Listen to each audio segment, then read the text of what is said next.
The best way to start in Restaurant Tycoon 3 isn't what you think anymore, because with the new update there is now a better way. And in this video I am going to show you exactly how you can go from absolute zero to having a maxed out restaurant in just 50 days. So make sure to subscribe and let's begin.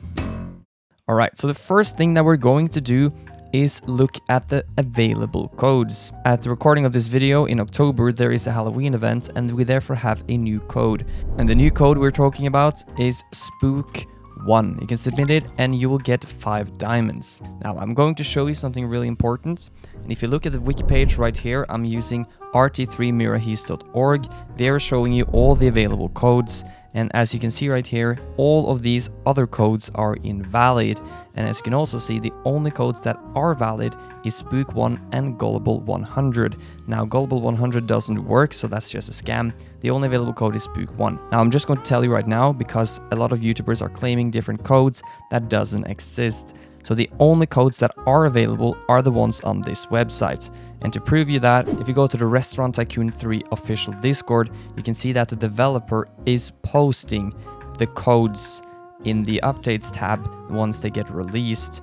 Basically what this means, if he hasn't posted a code on Discord, the code doesn't exist. Don't watch these code videos. Enough about the codes, let's move to the next part of this video. Before we go and look at this layout right here, which is the late game layout that I'm going to show you, I am going to show you the best way to start out with a new restaurant. Now what we can do is we can just hop onto a new save. I'm just going to pick layout 3 save, the ones from the layout video, because here I have unlocked every single dish, and I'm going to show you something here. Because if you go to filters and you pick out United Kingdom, you can now see that Trifle has been nerfed. It's now worth $21, which means that the total price of these 3 dishes is now $67 instead of $70. That means if you then find the Japanese dishes, the Rainbow Sushi, $21, same as smoked salmon, Katsu Curry, which is 2 more than beef Wellington, and Dango, which is 2 less than Trifle, Japan is now equally as good as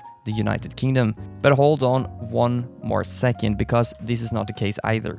Because there is a mechanic in the game that says customers who buy main courses have a higher chance of buying the main course than customers buying the starters. As you can see right here, these customers are purchasing starters and a couple of them are not buying the starters. On average, around 50% of customers will buy starters and desserts, whilst for main, it's around 70%. These numbers aren't 100% accurate, but the point is there's a higher chance that a customer will buy a main compared to a dessert and starter, meaning that Japan indirectly becomes better because more people are buying the more expensive main. So basically, Japan is the new best way to make money in the game, and for that reason, what we're going to do now is we're going to hop into a completely new save, and I'm going to give you a walkthrough of how you should start out with a completely new save. So as you remember, you can pick whatever restaurant you want.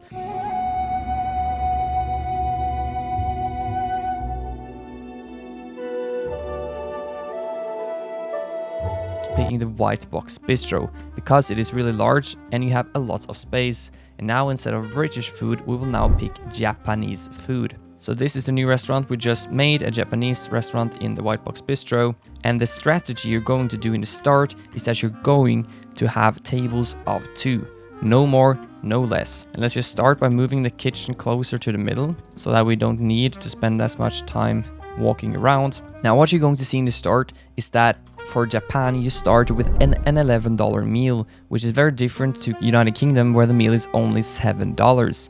Now this meal takes a little bit longer to cook, and once you have unlocked your first dish, you're left with 3 different choices. And of these 3, the one you're going to pick is the starter, which is nigiri. Now nigiri is pretty good because, sure, it is very cheap, but it has only 2 cooking stages. So what we're going to do in the start is we don't necessarily need all the money, but we want the tasks to be completed as quickly as possible.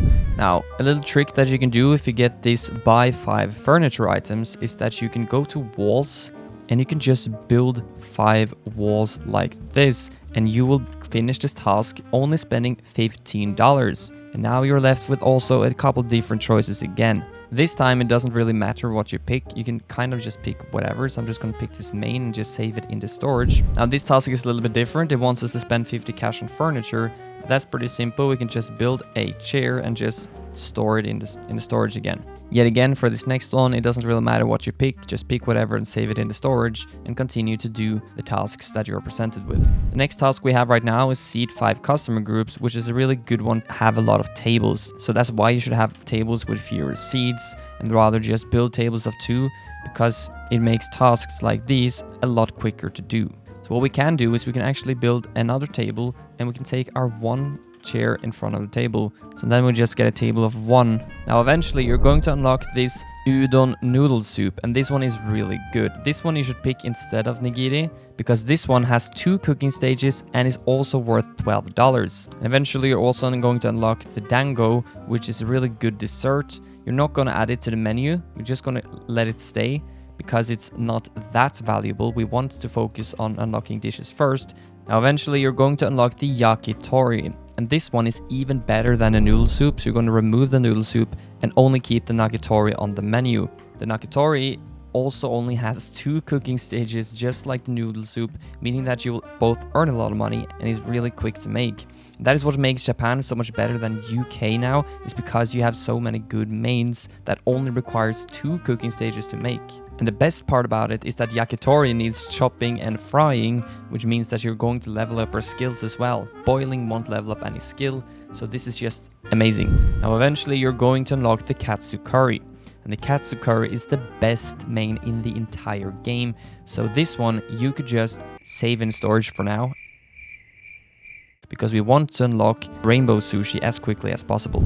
And finally, we have unlocked the rainbow sushi. And all of this took like 20 minutes, which means that we now have the best starter, the best main, and one of the best desserts in the entire game unlocked. Now we can start being more strategic. The first thing you can do is that if you have a lot of money, you should definitely hire yourself a chef. The reason you should hire a chef first and not a server is because a chef doubles the speed that you're making food, because serving by yourself is pretty efficient. So hire yourself a chef, and then what we should do now is we should try to make tables of say 4 in the start. We shouldn't make tables of more than 4 in the start, and the reason for that is because there will still be smaller customer groups and they will just ruin your table sizes. If there comes a customer group of 2 and you have 1 table of 8, that's a bit unfortunate. So therefore you should always just stay to tables of 4 in the start, and once you get more tables you can perhaps get larger table sizes. And as you can see, you're going to get a lot more money from each table at this point. Now eventually you have enough money for a server as well,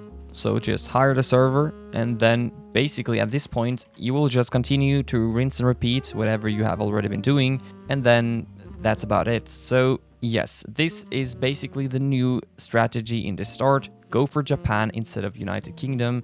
Wait until you have unlocked all 3 of the best dishes in the game, then put them all on your menu and care no more. Just play the game for fun and earn tons of money. Okay, so this is the final restaurant that I promised that I was going to show you at the end of the video. So if you follow the same strategy like we did from the start now, you will achieve this in just 50 days. As you can see, it's day 58. We have $100,000. We have maxed out every single staff, every upgrade, and we only sold rainbow sushi, katsu curry, and dango. And what you can see right here is the layout itself. If you have watched the 3 layouts video, this layout is in between the first and the second layout. So it is slightly better than the first layout, but not as good as the second, and of course not as good as the third layout. Now I'm going to be very clear, it does not use drinks, because drinks isn't very good. I'm going to talk more about it later, but drinks is not worth it. This is just a bug where you can just add drinks and not have any stations to make those drinks. The game will give you the bonus of having drinks, but you won't sell them basically. But focus on rainbow sushi, katsu curry, and dango. This is how the layout looks. So if you see it from this side, now you should be able to build it yourself. It uses the standard expansion, so you can build this with the standards plot. It is especially good if there is a rush hour. But other than that, thank you so much for watching this video. I hope it was helpful. And if you're going to achieve any kind of success, make sure to watch this video right here, where I show you 8 mistakes that you need to avoid. Thank you for watching. Peace.